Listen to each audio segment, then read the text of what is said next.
మహాభారతం సిరీస్కి మళ్ళీ స్వాగతం. ఈరోజు చూద్దాం ఒకే ఒక్క మాట ఒక సామ్రాజ్యం తలరాతను ఎలా మార్చేసిందో.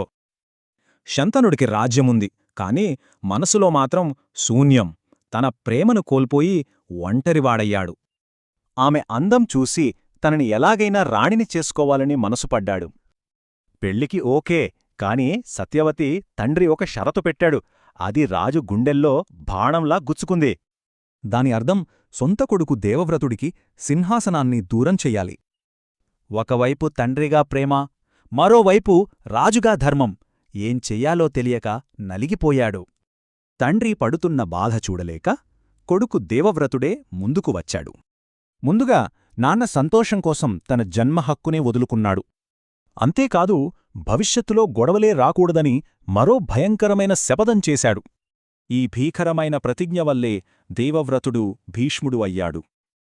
కాని విధి మరోలా తలచింది. ఆ రాజవంశాన్ని విషాదం వెంటాడి వారసుడే లేకుండా పోయాడు.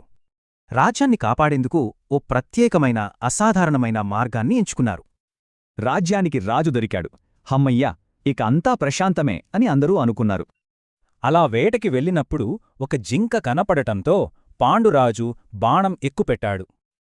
కాని పాండురాజు కళ్ళు మోసపోయాయి. ఆ బాణం ఒక ఊహించని దారుణమైన లక్ష్యాన్ని ఛేదించింది. చనిపోయే ముందు ఆ ఋషి రాజుకి ఒక భయంకరమైన శాపమిచ్చాడు. ఆ శాపమంటే ఇక తనకు పిల్లలు పుట్టరు, రాజవంశం ముందుకు సాగదు.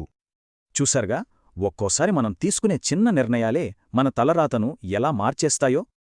మరి శాపానికి గురైన పాండురాజు కథ ఏమైంది? ఆయన భార్య కుంతీ దగ్గరున్న రహస్యమేంటి? ఈ ప్రశ్నలకు సమాధానాలు మన తరువాతి భాగంలో తప్పకుండా చూడండి.